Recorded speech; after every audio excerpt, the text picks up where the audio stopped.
Hello बच्चों, welcome to the concept zone. तो बच्चों, आज आप लोगों के लिए मैं लेके आया हूँ करंट इलेक्ट्रिसिटी का वन शॉट। बट ये वन शॉट उतना नहीं होगा, इसको मैं 2 लेक्चर में कंप्लीट करूंगा बच्चों, क्योंकि मेरे पास थोड़ा समय कम है, इसलिए मैं 2 पार्ट में इसको आप लोगों को डाल के दूंगा वीडियो। ठीक है, तो चलो मैं शुरू कर रहा हूँ आज का लेक्चर। करंट इलेक्ट्रिसिटी, करंट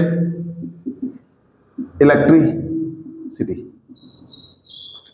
तो बच्चों, करंट इलेक्ट्रिसिटी पढ़ने जा रहे हैं अपन। तो सबसे पहले हमको समझ में आना चाहिए, क्या बताओ, इलेक्ट्रिक करंट। क्या समझ में आना चाहिए? इलेक्ट्रिक करंट क्या है। तो देखिए, यहां पे इस तरीके से एक कंडक्टर होता है। क्या होता है मेरे पास? एक कंडक्टर। कंडक्टर पे जब मैं बैटरी लगाता हूं, एक बैटरी लगा दिया, बैटरी लगाने से क्या होता है पता है? बैटरी लगाने से यहां पे एक इलेक्ट्रिक फील्ड क्रिएट होता है। ये इलेक्ट्रिक फील्ड क्या करता है पता है? इस कंडक्टर के अंदर जो इलेक्ट्रॉन्स होते हैं, इन इलेक्ट्रॉन पे इस डायरेक्शन में, अपोजिट डायरेक्शन में फोर्स लगाता है, और ये इलेक्ट्रॉन क्या करता है? ड्रिफ्ट करता है। किसके अपोजिट डायरेक्शन में? इलेक्ट्रिक फील्ड के। ठीक है, और इलेक्ट्रिक फील्ड के अपोजिट डायरेक्शन में मोशन करता है। ठीक है, तो मोशन करता है तो उसको मैं बोल सकता हूं क्या कर रहा है? फ्लो कर रहा है। क्या कर रहा है? फ्लो कर रहा है। तो इलेक्ट्रॉन क्या है? चार्ज। तो चार्ज क्या कर रहा है? कंडक्टर से फ्लो कर रहा है। किसके रिस्पेक्ट में? टाइम के रिस्पेक्ट में। तब इसी flow of charge with respect to time through conductor को ही अपन बोलते हैं क्या? Electric current. तो इलेक्ट्रिक करंट क्या है? Flow of electric charge through conductor with respect to time is known as electric current. या सिंपली बोल सकते हो, flow of charge through conductor with respect to time को बोल सकते हो आप the rate of flow of charge through conductor is known as electric current. तो सिंपली मैं बोल सकता हूं इसको क्या? The rate of flow of charge through conductor, through conductor is called, क्या कहलाया जाएगा बताओ? Electric current. ये कहलाएगा आपका इलेक्ट्रिक करंट कहलाएगा। बच्चों, ये जो करंट होता है, तो मैं इसको लिख सकता हूं, करंट को Q अपॉन टी लिख सकता हूं। क्या लिख सकता हूं? Q upon T. ये चार्ज फ्लो कर रहा है, ठीक है, किसके रिस्पेक्ट में? टाइम के रिस्पेक्ट में। इसी का डिफरेंशियल फॉर्म हो सकता है, डिफरेंशियल फॉर्म हो सकता है, डेरिवेटिव फॉर्म बोलूंगा इसको मैं। क्या बोलना चाहिए मेरे को इसको? Derivative form. तो डेरिवेटिव फॉर्म करंट का होगा, current equal to d q upon कितना होता है? ये dt होता है। ओके, तो ये डेरिवेटिव फॉर्म हो गया। इसी का बच्चों मैं इंटीग्रल फॉर्म बोल सकता हूं। इंटीग्रल फॉर्म, इंटीग्रल फॉर्म में इंटीग्रेशन के रूप में दिखेगा। तो क्या हो जाएगा? dt को इधर ले आओगे तो क्या हो जाएगा? dq इज इक्वल टू हो जाएगा i dt। और यदि मैं चार्ज निकालूं तो यहाँ इंटीग्रेट करूं तो dq को q होगा, और इधर इंटीग्रेशन i dt हो जाएगा, i dt। तो क्या हो गया बताओ? यहाँ पे हो गया क्या? Normal formula q upon t. Derivative form क्या हो जाएगा? i equal to dq by dt, जो टाइम पे डिपेंड करेगा। चार्ज यहाँ पे वेरिएबल रहेगा, टाइम डिपेंडेंस। यहाँ पे इंटीग्रल फॉर्म में q is equal to i dt होगा। ठीक है, इसका मतलब सीधी सी बात है, ये चीज बताता है, इंटीग्रेशन i dt हमको ये बताता है कि यदि मेरे पास यहाँ बनता है ग्राफ टाइम और करंट के बीच में, किसके बीच में? टाइम और करंट के बीच में। तो टाइम और करंट के बीच मान चलो इस तरीके से ग्राफ बन रहा है। इस ग्राफ का जो एरिया होगा, इस ग्राफ का जो एरिया होगा, क्या बोला? Area of IT graph. IT graph, IT मतलब समझे? Current time graph. तो area of current time graph मेरे को देगा क्या बताओ? चार्ज। क्या देगा? चार्ज। तो किसी टाइम के इंटरवल पे कितना चार्ज फ्लो किया है, कितना चार्ज फ्लो किया है किसी कंडक्टर में, उसको बता सकता है इसका एरिया। तो ये ग्राफ है, इसमें करंट टाइम के साथ वेरी कर रहा है, और ये जो ग्राफ बना है, तो इस आईटी ग्राफ का एरिया क्या देगा मेरे को बताओ? चार्ज देगा। और ये क्या देगा बताओ? यहां पे देखा जाए ये वाला चीज, इसके लिए बता रहा हूं, dq बाई dt का मतलब मान चलो एक टाइम है, यहाँ पे चार्ज है, इन टाइम चार्ज के बीच में एक इस तरीके से ग्राफ बन रहा है। ठीक है, फिर से चार्ज और टाइम के बीच में ऐसा ग्राफ बन रहा है। तब बच्चों यहाँ पे इस ग्राफ का जो स्लोप होगा, स्लोप होगा, ये स्लोप होगा q upon T, dq upon dt। और dq अपॉन dt को मैं क्या बोलूं बताओ? जो स्लोप होगा इस ग्राफ का qt का, dq बाई dt, इस स्लोप को ही मैं बोलता हूं क्या बताओ? करंट। क्या बोलते हैं? करंट। मतलब बोलने का मतलब ये है कि चार्ज और टाइम के बीच में ग्राफ बनेगा, तो जो स्लोप होगा वो मेरे को देगा क्या बताओ? वो देगा करंट। जो स्लोप होगा वो क्या देगा मेरे को? करंट। और यदि करंट और टाइम के बीच में ग्राफ बना है, तो उसका जो एरिया होगा वो मेरे को देगा क्या बताओ? चार्ज। ठीक है, खैर इतना डीपली तो स्कूल में नहीं आने वाला। ठीक है, मैं जस्ट बता दिया आप लोगों को। फ्लो में। ये हमको समझ में ये आ गया करंट क्या होता है। करंट होता है the rate of flow of charge through conductor is known as current. ठीक है, फॉर्मूला क्या हो जाएगा, I equals to Q upon t. बच्चे इसका SI यूनिट क्या होता है, तो देखो इसका SI यूनिट होता है, क्या पता है, इसका SI यूनिट होता है एम्पियर। क्या होता है, A फॉर एम्पियर। ठीक है, और यहां पे मैं 1 एम्पियर का बात करूं, किसका बात करूं, 1 एम्पियर का, तो क्या हो जाएगा, यदि चार्ज 1 कूलम है और टाइम कितना है, 1 सेकेंड है, तब सीधी सी बात है यहाँ पे जो करंट होगा वो क्या होगा, 1 एम्पियर। मतलब 1 एम्पियर का मैं डेफिनेशन यहाँ पे लिखूं तो 1 एम्पियर का डेफिनेशन क्या होगा यहाँ पे, तो 1 एम्पियर का डेफिनेशन होगा if 1 coulomb charge flows through conductor in 1 second then current through conductor is called 1 ampere. 1 ampere मतलब कि क्या है, यदि किसी कंडक्टर से 1 कूलम चार्ज 1 सेकेंड में फ्लो होता है तब उस कंडक्टर पे जो करंट होगा वो कितना होगा, 1 एम्पियर होगा। मैं क्या बोला, यदि किसी कंडक्टर से 1 कूलम चार्ज 1 सेकेंड में फ्लो करता है तब उस कंडक्टर का करंट कितना कहलाएगा, 1 एम्पियर कहलाएगा। ठीक है, तो बोल सकते हो है ना, when 1 coulomb charge flow through conductor in 1 second then current through conductor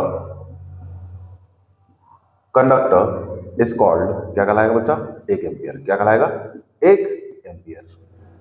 okay, 1 ampere का definition on the basis of this formula हो गया। इस फॉर्मूला के बेसिस पे 1 एम्पियर को मैं डिफाइन कर दिया।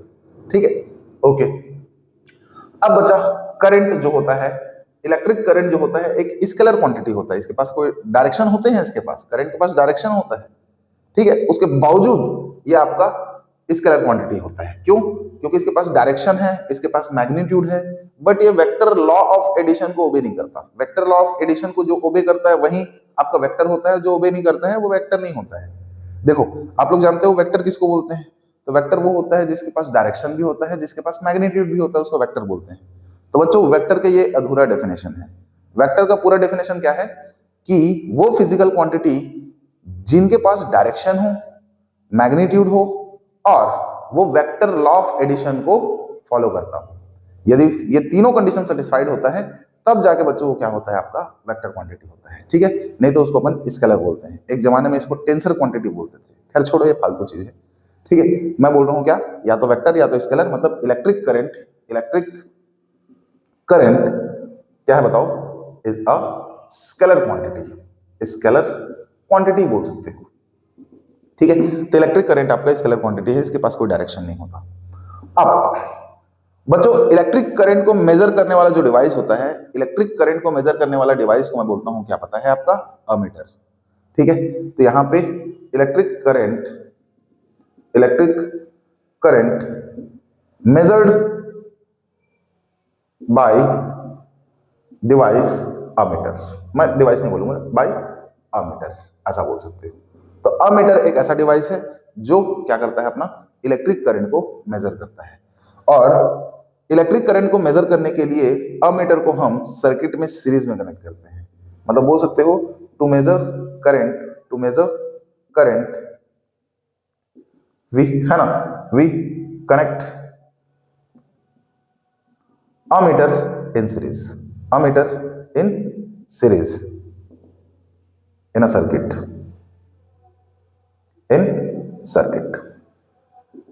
तो बोल सकते हो यदि मेरे करंट को मेजर करना है तो अमीटर को मैं सर्किट में सीरीज में कनेक्ट करूंगा। जैसे कि ऐसा कुछ सर्किट दिखता है, ठीक है, और यहाँ पे मेरा बैटरी है, ये रेजिस्टेंस है, तो अमीटर मैं कहाँ पे लगाऊंगा, इसके साथ सीरीज में लगा दूंगा। तो यहाँ पे एक अमीटर लगा दूंगा सीरीज में। अब ये अमीटर क्या करेगा, इस सर्किट का करंट को मेरे को मेजर करके दे देगा। ठीक है, समझ में आ गया होगा। अब मैं आगे बात करूंगा क्या, डायरेक्शन ऑफ करंट के बारे में। किसके बारे में, डायरेक्शन ऑफ करंट के बारे में। तो करंट का डायरेक्शन क्या होगा, तो देखिए करंट का डायरेक्शन क्या होगा मैं बताता हूं। देखो करंट का डायरेक्शन होता है opposite to the direction of motion of charge. क्या होता है, इसका डायरेक्शन होता है opposite to the direction of, क्या बताओ, मोशन ऑफ इलेक्ट्रॉन, मतलब नेगेटिव चार्ज। नेगेटिव चार्ज के मोशन के अपोजिट डायरेक्शन में है, मतलब करंट मान के चलो ऐसे है इस डायरेक्शन में, तो सीधी सी बात है यहाँ पे इलेक्ट्रॉन इस डायरेक्शन में मूव कर रहा है, तो इलेक्ट्रॉन इधर मूव कर रहा है तो करंट इधर, तो करंट का डायरेक्शन नेगेटिव चार्ज के मोशन के अपोजिट डायरेक्शन में होता है। या फिर बोल सकते हो क्या, along the direction of motion of positive charge,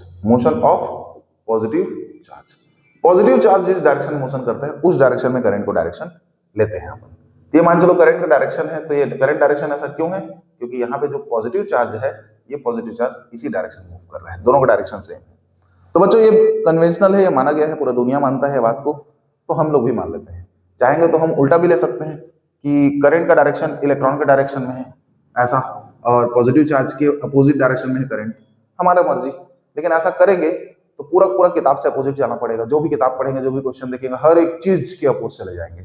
ठीक है, आंसर तो सब में सेम आएगा, लेकिन वही बात है कि बड़ा ऐसा हो जाएगा कि हम अलग हैं बाकी सबसे, पूरा दुनिया ये डायरेक्शन लेके चल रहे हैं, हम इसके अपोजिट लेंगे तो गड़बड़ हो जाएगा। ठीक है, गड़बड़ तो नहीं है, सही है लेना, बट पूरा बुक सब चीज से अपोजिट हो जाओगे आप। खैर रहने दो, मैं बोल क्या रहा हूं, आपको लेना क्या है, करंट का डायरेक्शन क्या होगा, नेगेटिव चार्ज के मोशन के अपोजिट डायरेक्शन में, पॉजिटिव चार्ज के मोशन के इन द डायरेक्शन में क्या होगा, डायरेक्शन ऑफ करंट होगा। ये सिर्फ एक करंट था। करंट क्या होता है, the rate of flow of charge through conductor is called current. I equal to q upon t होता है, SI यूनिट एम्पियर होता है। एक एम्पियर डिफाइन करते हैं जब किसी कंडक्टर से 1 कूलम चार्ज 1 सेकंड में फ्लो करता है तो उस कंडक्टर का करंट 1 एम्पियर कहलाता है। और इलेक्ट्रिक करंट तुम्हारा स्केलर क्वांटिटी होता है। ठीक है, इसके पास डायरेक्शन भी होता है, मैग्नीट्यूड होता है, लेकिन ये वेक्टर लॉ ऑफ एडिशन को ओबे नहीं करता है, जिसके कारण ये स्केलर क्वांटिटी होता है। करंट जो होता है उसको मेजर करते हैं अपन अमीटर से। किससे मेजर करते हैं, अमीटर से। तो अमीटर एक ऐसा डिवाइस है जो करंट को मेजर करता है। ठीक है, और मेजर करने के लिए अमीटर को हम किस में लगाते हैं बताओ, सर्किट में सीरीज कनेक्शन में लगाते हैं। किसमें लगाते हैं, सीरीज में कनेक्ट करते हैं। और डायरेक्शन ऑफ करंट क्या होता है, नेगेटिव चार्ज के अपोजिट डायरेक्शन में और पॉजिटिव चार्ज के इन द डायरेक्शन में, in the direction of positive charge, या along the direction of positive charge बोल सकते हैं। तो यहाँ पे करंट का कहानी खत्म होता है। अब मैं इसको मिटा देता हूं। ठीक है, फिर हम बात करेंगे आगे, वो है टॉपिक आपका इसका वेक्टर फॉर्म करंट का। तो जो कि होता है क्या, करंट डेंसिटी। क्या होता है, करंट डेंसिटी।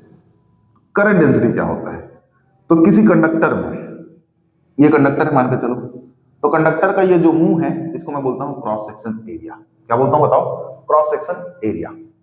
अब इससे परपेंडिकुलर यदि करंट फ्लो हो रहा है, इससे परपेंडिकुलर यदि करंट फ्लो हो रहा है, तब करंट डेंसिटी कहलाता है क्या, current per unit cross section area. ठीक है, तो बोल सकते हो flow of current, flow of electric current per unit cross section area, per unit cross section area. इसको अपन बोल सकते हैं, is called current density, is called current density. ठीक है बच्चे, तो करंट डेंसिटी हो जाएगा। इसको अपन डिनोट करते हैं जे से बच्चे, और जे इक्वल टू होता है क्या पता है, आई अपॉन ए। क्या होता है, आई अपॉन ए। ठीक है, यदि इस फॉर्मूला को मैं मॉडिफाई करूं तो आई इक्वल टू हो जाएगा, इसका इससे मल्टीप्लाई होगा, तो जे वेक्टर डॉट ए वेक्टर। बच्चों क्या होता है, ये वेक्टर फॉर्म होता है, वेक्टर फॉर्मूला, वेक्टर क्वांटिटी होता है। कौन, करंट डेंसिटी आपका वेक्टर क्वांटिटी है, और वेक्टर क्वांटिटी है ये, और हमको आगे से पता है एरिया भी वेक्टर होता है। ये दोनों वेक्टर है और ये स्केलर है, तो दो वेक्टर के प्रोडक्ट से स्केलर कब आता है बताओ, जब इनके बीच में क्या हो, स्केलर प्रोडक्ट हो, डॉट प्रोडक्ट हो। ठीक है, मतलब इसीलिए यहाँ पे डॉट प्रोडक्ट आ गया वेक्टर का। अब बच्चों हम लोग जानते हैं, जब ये वेक्टर को हटाता हूं तो यहाँ क्या आता है, magnitude of J, magnitude of A cos theta. Vector जानते हो ना, vector A dot vector B, dot product में क्या आता है, magnitude A magnitude B cos theta, तो ये कॉस थीटा भी आ जाता है। ठीक है, अब कॉस थीटा क्या है सर, तो कॉस थीटा करंट डेंसिटी और एरिया के बीच का क्या होता है बताओ, एंगल होता है। मतलब मान के चलो क्या है, ये क्रॉस सेक्शन एरिया है, ये क्रॉस सेक्शन एरिया है। ठीक है, ये इसको मैं थोड़ा तिरछा कर दिया ऐसा, ये क्रॉस सेक्शन एरिया है। अब मान के चलिए ये आपका क्या है, इसका एरिया वेक्टर सरफेस के परपेंडिकुलर। अब मान चलो ये करंट इसमें फ्लो हो रहा है ऐसे, करंट ऐसे जा रहा है, जिस डायरेक्शन में करंट फ्लो होता है उसी डायरेक्शन में होता है आपका करंट डेंसिटी के डायरेक्शन में। तो करंट डेंसिटी का डायरेक्शन किधर होगा, towards the flow of current. Current जिस डायरेक्शन में फ्लो होता है उसी डायरेक्शन में करंट डेंसिटी होता है। तो करंट डेंसिटी का डायरेक्शन करंट के डायरेक्शन में हो जाएगा तो जे भी इधर हो जाएगा, और एरिया ऐसे है तो इनके बीच में एंगल कितना है थीटा, इनके बीच में एंगल कितना है थीटा। तब बच्चों अपन क्या करते हैं, इसका एक कंपोनेंट लेते हैं, तो ए का कंपोनेंट ऊपर लोगे तो कितना है बताओ, ए cos थीटा, और ए का कंपोनेंट एक इधर आ जाएगा, एक इधर आ जाएगा, जो कितना हो जाएगा बताओ, ए sin थीटा। ठीक है, तो ए cos थीटा ए sin थीटा, मैं क्या बोला बताओ, यहाँ पे जो करंट होता है याद रखना इसके बीच में क्रॉस सेक्शन एरिया के बीच में परपेंडिकुलर होता है। तो देखो यहाँ पे क्रॉस सेक्शन एरिया के परपेंडिकुलर होगा करंट, तो कहाँ पे है बताओ, तो हो कि नहीं हो बताओ, area, sorry sorry sorry I am so sorry, हाँ क्रॉस सेक्शन एरिया के डायरेक्शन में होगा। देखो क्रॉस सेक्शन एरिया का डायरेक्शन क्या है, इस एरिया वेक्टर का डायरेक्शन क्या है, ये तो इन दोनों का डायरेक्शन सेम होता है, तो एरिया वेक्टर और करंट का डायरेक्शन सेम रहता है, कहाँ पे, यहाँ पे, या फिर बोल सकते हो ये क्रॉस सेक्शन एरिया का जो सरफेस है उसके परपेंडिकुलर होता है, कौन, यहाँ पे करंट। खैर छोड़िए, इतना डीप नहीं जाना है अपने को, आप ये समझिए करंट डेंसिटी क्या होता है, सिंपली एग्जाम में लिखना है तो ये होता है electric current per unit area, per unit cross section area of conductor, per unit cross section area of conductor, conductor is called current density. बचा ये क्या बोला मैं, ये it is a vector quantity, ये एक वेक्टर क्वांटिटी है, it is a vector quantity है, ठीक है, ये बात याद रखिए। साथ ही साथ याद रखिए इसका एसआई यूनिट क्या होगा, तो इसका एसआई यूनिट होता है बच्चा, करंट का हो जाएगा एम्पियर और एरिया का हो जाएगा मीटर स्क्वायर, तो इसको बोल सकते हो आप ampere per metre square, ampere per metre square बोल सकते हो। और इसका डायमेंशन फॉर्मूला भी लिख सकते हैं बच्चे आप, इसका डायमेंशन फॉर्मूला क्या हो जाएगा, तो इसका डायमेंशन हो जाएगा, इसको लिखिए MLTA, देखिए किलोग्राम नहीं है तो 0, मीटर है 2, ऊपर जाकर कितना हो जाएगा -2, टाइम यहाँ पे कहीं सेकंड नहीं है इसलिए 0, एम्पियर यहाँ पे 1 है तो इसलिए 1 हो जाएगा, या सिंपली इसको लिख सकते हो आप L-2A1 लिख सकते हो, ठीक है, ओके। तो इस तरीके से करंट डेंसिटी का बात भी खत्म होता है। तो करंट डेंसिटी क्या है, current per unit area, current per unit area, current per unit area, बात खत्म, ओके। वेक्टर क्वांटिटी होता है याद रखना, और एसआई यूनिट होता है एम्पियर पर मीटर स्क्वायर। अब बच्चे करंट डेंसिटी के बाद मैं बात करूंगा यहाँ पे आप लोगों से, वो है ओम्स लॉ, किसके बारे में बात करूंगा, ओम्स लॉ। ओम्स लॉ क्या होता है, तो बच्चे मान के चलो यहाँ पे क्या है बताओ, कंडक्टर है, ऐसा कंडक्टर है, और कंडक्टर के अक्रॉस लगा है आपका क्या बताओ, कंडक्टर के अक्रॉस लगा है आपका यहाँ पे पोटेंशियल डिफरेंस, एक बैटरी लगा दी हूँ, तो बैटरी यहाँ पे पोटेंशियल डिफरेंस लगाया हूँ कंडक्टर के अक्रॉस, तो क्या हो बताओ, यहाँ से बैटरी लगाया हूँ तो यहाँ से क्या होगा, करंट का फ्लो होगा, तो मान चलो यहाँ से करंट ऐसा फ्लो हो रहा है, तो इस तरीके से करंट कैसा फ्लो हो रहा है, ऐसा फ्लो हो रहा है, ठीक है, ओके। मतलब कि क्या होता है पता है बच्चों, यहाँ पे जॉर्ज साइमन ओम ने हमको एक एक्सपेरिमेंट के थ्रू एक रिलेशन बताया कि भाई साहब ये हमेशा होता है क्या, कि जो करंट फ्लो होता है कंडक्टर से वो इस कंडक्टर के अक्रॉस लगाया गया पोटेंशियल डिफरेंस के डायरेक्टली प्रोपोर्शनल होता है। इसका मतलब यदि मैं पोटेंशियल डिफरेंस को बढ़ाता हूं तो करंट भी क्या होता है, बढ़ता है, अब पोटेंशियल डिफरेंस को घटाता हूं तो करंट भी क्या होता है, घटता है। तो कुछ कंडीशंस के थ्रू उन्होंने हमको ये लॉ दिया, एक स्टेटमेंट दिया, क्या कि current flowing through conductor is directly proportional to potential difference applied across the conductor, ये इनका स्टेटमेंट था। बस एक कंडीशन पे ऐसा होता है, वो कंडीशन क्या है बताओ, कि जब आपका टेम्परेचर कांस्टेंट रहे, आपका प्रेशर कांस्टेंट रहे, ह्यूमिडिटी कांस्टेंट रहे, मतलब बहुत सारे फिजिकल कंडीशंस यहाँ पे क्या होना चाहिए, आपका कांस्टेंट होना चाहिए, तब जाके ये ओम्स लॉ क्या होता है, वैलिड होता है, और ये बात सही होता है कि current is directly proportional to potential difference applied across conductor, ठीक है, ओके। एक बात बताओ, मैं आपको समझाता हूं कि किसी सर्किट में किसी भी कंडक्टर पे करंट क्यों फ्लो होता है, तो करंट फ्लो होगा क्यों, तो करंट फ्लो होता है चार्ज के फ्लो के कारण, किसके कारण, चार्ज के फ्लो के कारण। अब चार्ज क्यों फ्लो होता है, तो चार्ज फ्लो कर रहा है मतलब चार्ज मोशन कर रहा है, तो चार्ज मोशन क्यों कर रहा है, तो कोई चीज मोशन कब करता है, जब उसमें फोर्स लगता है। तो एक बात बताइए, कंडक्टर के अंदर चार्ज मोशन कर रहा है, तो चार्ज मोशन कर रहा है तो चार्ज पे फोर्स लग रहा है, तो चार्ज पे फोर्स कौन लगा रहा है, तो चार्ज पे फोर्स लगाने का काम सिर्फ एक ही चीज का काम होता है, एक ही फिजिकल क्वांटिटी कर सकता है, वो है बच्चा आपका इलेक्ट्रिक फील्ड। तो चार्ज पे कौन फोर्स लगाता है, इलेक्ट्रिक फील्ड, ठीक है। तो क्या समझ में आपको, कंडक्टर के अंदर इलेक्ट्रॉन मोशन करता है, तो मोशन कर रहा है तो उसमें फोर्स लगता है, अब वो फोर्स कौन लगाता है, इलेक्ट्रिक फील्ड। अब इलेक्ट्रिक फील्ड कौन प्रोवाइड करता है, तो बच्चे इलेक्ट्रिक फील्ड प्रोवाइड करता है ये पोटेंशियल डिफरेंस, कौन प्रोवाइड करता है, पोटेंशियल डिफरेंस। अब पोटेंशियल डिफरेंस कौन प्रोवाइड करता है, बैटरी, तो बैटरी से क्या लगा, पोटेंशियल डिफरेंस, पोटेंशियल डिफरेंस से यहाँ पॉजिटिव नेगेटिव आया, यहाँ पे प्लस आ जाएगा, यहाँ माइनस, और प्लस से माइनस यहाँ पे इलेक्ट्रिक फील्ड बनेगा। ये इलेक्ट्रिक फील्ड इसके अंदर के इलेक्ट्रॉन पे क्या लगाएगा, अपोजिट डायरेक्शन में फोर्स लगाएगा, और फोर्स लगाएगा तो ये चार्ज क्या करेगा बताओ, मोशन करेगा, और ये चार्ज जब मोशन करेगा तब यहाँ क्या बनेगा, करंट बनेगा। क्या बनेगा, करंट बनेगा। मतलब समझ में आ गया अपने को क्या, कि जब बैटरी लगाते हैं तो वहां पे अपने को क्या मिलता है बताओ, पोटेंशियल डिफरेंस मिलता है, और पोटेंशियल डिफरेंस से क्या क्रिएट होता है, इलेक्ट्रिक फील्ड। वो इलेक्ट्रिक फील्ड क्या करता है, कंडक्टर के अंदर जो फ्री इलेक्ट्रॉन्स होते हैं उस पर अपोजिट डायरेक्शन में फोर्स लगाता है, फोर्स लगाने से इलेक्ट्रॉन क्या करता है, मोशन करता है, और इलेक्ट्रॉन के मोशन करने से क्या हो जाता है, वहां पे इलेक्ट्रॉन के कारण क्या हो, इलेक्ट्रॉन के मोशन के कारण क्या हो जाता है, वहां पे करंट आ जाता है, इलेक्ट्रिक करंट आता है। तो सीधी सी बात है, करंट किस पे डिपेंड करता है बताओ, इस इलेक्ट्रिक फील्ड पे, और इलेक्ट्रिक फील्ड किस पे डिपेंड करेगा, पोटेंशियल डिफरेंस पे। अब पोटेंशियल डिफरेंस जितना ज्यादा होगा उतना ज्यादा इलेक्ट्रिक फील्ड, जितना ज्यादा इलेक्ट्रिक फील्ड उतना तेजी से इलेक्ट्रॉन मूव करेगा, जितना तेजी से इलेक्ट्रॉन मूव करेगा उतना ज्यादा आपका क्या होगा, करंट होगा। तो आप बोल सकते हैं यहाँ पे क्या, कि electric current, electric current is through conductor, electric current through conductor is directly proportional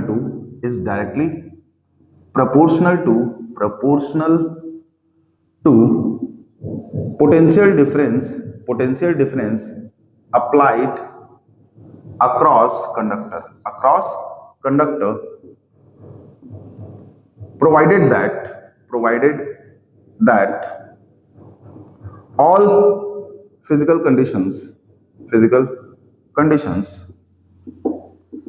like temperature, pressure, ठीक है, ETC मार देते हैं, कांस्टेंट, आर क्या हो, कांस्टेंट। तो मतलब ओम्स लॉ हमको क्या बोलता है, तो ओम्स लॉ हमको ये बोलता है जो कंडक्टर से इलेक्ट्रिक करंट फ्लो होता है वो पोटेंशियल डिफरेंस के डायरेक्टली प्रोपोर्शनल होता है। यदि मैं ज्यादा पोटेंशियल डिफरेंस प्रोवाइड करूंगा तो सर्किट में ज्यादा करंट फ्लो होगा, और कम पोटेंशियल डिफरेंस प्रोवाइड करूंगा तो कम करंट फ्लो होगा। तो अब देखिए, तो ये जो करंट फ्लो होता है वो डायरेक्टली प्रोपोर्शनल होता है potential difference applied across conductor. ठीक है, ओके, अब मैं इधर को मिटा देता हूं। अब क्या होगा कि इसी को मैथमेटिकली मैं उल्टा लिख सकता हूं, V is directly proportional to I भी लिख सकता हूं मैथमेटिकली। ठीक है, फिजिक्स के हिसाब से तो करंट डिपेंड कर रहा है वोल्टेज पे, बट मैथमेटिकली यदि ये इस पे डिपेंड कर रहा है तो ये भी इस पे डिपेंड करेगा। मैथमेटिकली मैं बोल सकता हूं, तो I is directly proportional to V है तो मैं इसको लिख सकता हूं V is directly proportional to I। तो V इक्वल टू कितना हो जाएगा, प्रोपोर्शनलिटी साइन को हटाऊंगा तो एक कांस्टेंट आएगा R इनटू I होगा। यहां बच्चों R को मैं बोलूंगा प्रोपोर्शनल कांस्टेंट, क्या बोलूंगा, proportional constant.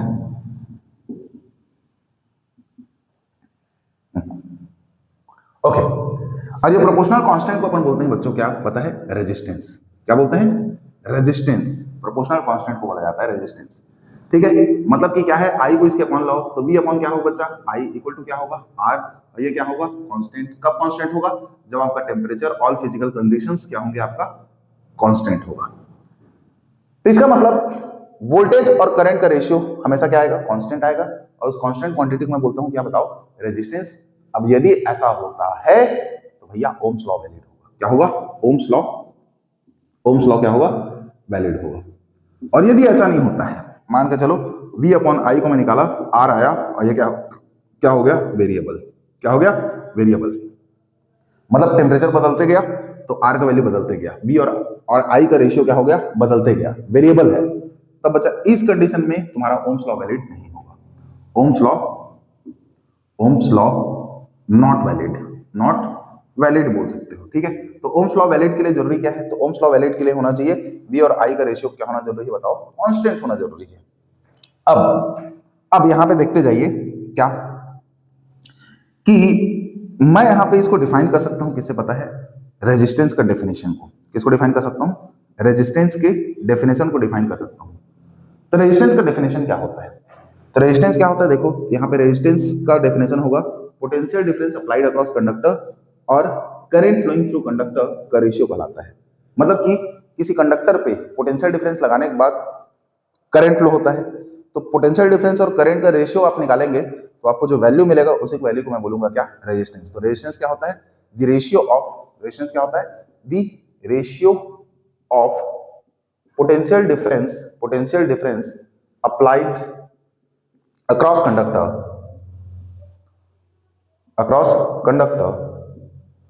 to the current flowing through conductor ये कहलाता है क्या? Is called resistance. इसको अपन बोलते हैं बच्चे रेजिस्टेंस बोलते हैं। तो रेजिस्टेंस क्या हो जाएगा बताइए यहाँ पे। तो रेजिस्टेंस का फॉर्मूला मेरा बन गया, क्या बन गया? देखिए बता रहा हूं। तो रेजिस्टेंस का फॉर्मूला यहाँ पे बन रहा है आपका R = V अपॉन I। बना कि नहीं बना? बिल्कुल बन गया। अब बच्चे ये जो रेजिस्टेंस होता है, इस रेजिस्टेंस का SI यूनिट होता है। इस रेजिस्टेंस का क्या होता है? SI unit. तो रेजिस्टेंस का SI यूनिट होता है ओम। क्या होता है? ओम। बिल्कुल ओम होता है। अब 1 ओम क्या होता है? तो देखिए 1 ओम कब होगा? जब ये 1 वोल्ट 1 एम्पियर होगा। क्या होगा? 1 वोल्ट 1 एम्पियर होगा। बोलने का मतलब क्या है? 1 ओम किसको बोलते हैं? तो 1 ओम किसको बोलते हैं? यदि किसी कंडक्टर से 1 एम्पियर करंट फ्लो हो रहा है, किसके अक्रॉस? 1 वोल्ट पोटेंशियल डिफरेंस के अक्रॉस, तब उस कंडक्टर का रेजिस्टेंस कितना कहलाएगा? 1 ओम कहलाएगा। 1 ओम क्या है? यदि किसी कंडक्टर के अक्रॉस 1 वोल्ट पोटेंशियल डिफरेंस है और उस कंडक्टर से 1 एम्पियर करंट फ्लो होता है, तब उस कंडक्टर का रेजिस्टेंस आपका कहलाएगा 1 ओम। तो बोल सकते हो when 1 ampere current flows through conductor across 1 volt potential difference, then resistance of conductor is called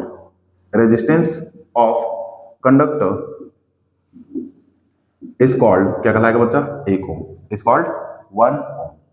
ठीक है, तो डेफिनेशन याद रखिएगा। अब देखिए ओम्स लॉ, देखो ओम्स लॉ में यहाँ पे IV ग्राफ बनता है। क्या बनता है? IV graph. अब यहाँ पे IV ग्राफ बनेगा तो IV ग्राफ यदि लीनियर है, IV ग्राफ क्या है आपका? लीनियर है। तो लीनियर है, सीधी सी बात है, यहाँ पे ओम्स लॉ वैलिड होगा।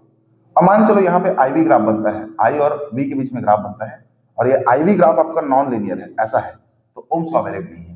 तो देखिए यहाँ पे क्या है बताओ? लीनियर है। IV ग्राफ क्या है? लीनियर है, तो ओम्स लॉ वैलिड है। और IV ग्राफ यहाँ पे लीनियर नहीं है, नॉन लीनियर है, तो सीधी सी बात है यहाँ पे ओम्स लॉ वैलिड नहीं होगा। अब देखिए बच्चों, यहाँ पे मैं बात कर रहा था किसके बारे में? रेजिस्टेंस के बारे में। तो रेजिस्टेंस किन किन फैक्टर पे डिपेंड करता है? तो factors on which resistance depend. ठीक है, तो factors on which resistance depend. तो रेजिस्टेंस किन किन फैक्टर डिपेंड करता है? सबसे पहले डिपेंड करता है लेंथ ऑफ कंडक्टर पे। दूसरा डिपेंड करता है आपका ये क्रॉस सेक्शन एरिया पे। तीसरा डिपेंड करता है बच्चा ये टेम्परेचर पे। किस पे डिपेंड करता है? टेम्परेचर पे। और चौथा आपका डिपेंड करता है ये किस पे पता है? ये नेचर ऑफ मटेरियल पे। ठीक है, तो लेंथ ऑफ कंडक्टर पे कैसे डिपेंड करता है? तो बोल सकते हो resistance is directly proportional to length of conductor. और क्रॉस सेक्शन एरिया कैसे डिपेंड करता है? तो क्रॉस सेक्शन एरिया पे इनवर्सली प्रोपोर्शनल होता है बच्चा। और टेम्परेचर पे डिपेंड करता है, तो इस फॉर्मूला से देख सकते हो R = R0 1 + alpha delta T। ये बड़ा खतरनाक फॉर्मूला दिखता है, बट खतरनाक नहीं है, आसान है। ठीक है, तो यहाँ पे R = R0 1 + alpha delta T पे डिपेंड करता है। ठीक है, तो यहाँ पे क्या होता है? अलग अलग कंडक्टर का अल्फा अलग अलग होता है, तो अल्फा के अलग अलग होने के कारण आपका रेजिस्टेंस बढ़ सकता है। या फिर बोल सकते हो टेम्परेचर के बढ़ने या घटने के कारण रेजिस्टेंस भी बढ़ या घट सकता है। मतलब बोल सकते हो टेम्परेचर बढ़ेगा, कंडक्टर का रेजिस्टेंस बढ़ेगा, टेम्परेचर घटेगा, कंडक्टर का रेजिस्टेंस घटेगा। लेंथ ऑफ कंडक्टर पे कैसे डिपेंड करता है? जानते हो, लेंथ बढ़ेगा तो रेजिस्टेंस बढ़ेगा, लेंथ घटेगा तो रेजिस्टेंस घटेगा। क्रॉस सेक्शन एरिया पे कैसे डिपेंड करता है? इनवर्सली प्रोपोर्शनल है। यदि क्रॉस सेक्शन एरिया बढ़ा, मतलब ये वायर है, ये वायर और मोटा हो गया, तो ज्यादा मोटा होगा तो उसका क्रॉस सेक्शन एरिया बढ़ जाएगा। क्रॉस सेक्शन एरिया बढ़ेगा तो रेजिस्टेंस क्या होगा? कम होगा। इनवर्सली प्रोपोर्शनल है। तो एरिया के बढ़ने से रेजिस्टेंस घटता है, लेंथ के बढ़ने से रेजिस्टेंस बढ़ता है, और टेम्परेचर के बढ़ने से रेजिस्टेंस बढ़ता है। और नेचर ऑफ मटेरियल पे डिपेंड करता है, मतलब मेटल्स के लिए क्या होगा? रेजिस्टेंस कम होगा, और नॉन मेटल्स के लिए क्या होगा? रेजिस्टेंस बहुत ज्यादा होगा। तो अलग अलग मटेरियल का अलग अलग रेजिस्टेंस होता है। ठीक है, ओके। तो इसको मैं कंबाइनली लिखना चाहूँ, कंबाइनली। तो कंबाइनली कैसे लिखूंगा? तो देखिए R is directly proportional to L/E। देखिए R is directly proportional to L upon A लिख सकता हूं साथ में। तो यहाँ पे एक प्रोपोर्शनलिटी साइन, इस प्रोपोर्शनलिटी साइन को हटाऊंगा तो एक कांस्टेंट आएगा रो, तो रो L बाई A आ जाएगा। क्या आ जाएगा? रो L बाई A। तो बच्चा यहाँ पे रो को बोलते हैं अपन, क्या पता है, एक कांस्टेंट है, प्रोपोर्शनलिटी कांस्टेंट, जिसको मैं बोलता हूँ रेजिस्टिविटी। क्या बोलता हूँ? रेजिस्टिविटी। रेजिस्टिविटी बोलते हैं, ठीक है। रेजिस्टिविटी या फिर इसी को स्पेसिफिक रेजिस्टेंस बोलते हैं, स्पेसिफिक रेजिस्टेंस बोलते हैं, ठीक है। स्पेसिफिक रेजिस्टेंस हो जाएगा, मतलब कि रेजिस्टिविटी क्या होता है, मैं बोलूंगा यहाँ पे रेजिस्टिविटी क्या होता है। तो रेजिस्टिविटी या स्पेसिफिक रेजिस्टेंस को डिफाइन कैसे करते हैं बच्चा? ये होता है property of material due to which it material offers resistance to the flow of current through it. मतलब क्या होता है? ये प्रॉपर्टी होता है मटेरियल का, वो प्रॉपर्टी होता है जिसके कारण वो मटेरियल रेजिस्टेंस ऑफर करता है फ्लो ऑफ करंट को, ठीक है। तो बोल सकते हो it is property, it is property of material, it is property of material due to which it offer resistance to the flow of current, electric current through it, electric current through it, okay. ऐसा होता है। फिर आप देखिए resistivity क्या है आपका? It is property of material due to which it offer resistance to the flow of electric current through it, आप बोल सकते हो ऐसा, ठीक है। बच्चे याद रखना रेजिस्टिविटी आपका लेंथ और एरिया पर डिपेंड नहीं करता, है ना। तो बोल सकते हो रो को रेजिस्टिविटी बोलूंगा, ये क्या करता नहीं बताओ? डज नॉट डिपेंड अपॉन, किस पे बताओ?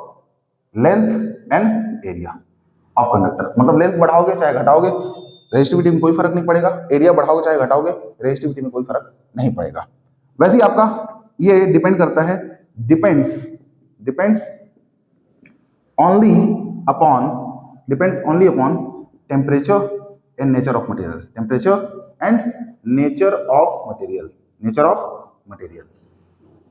ठीक है, नेचर ऑफ मटेरियल। ओके बच्चों, ठीक है।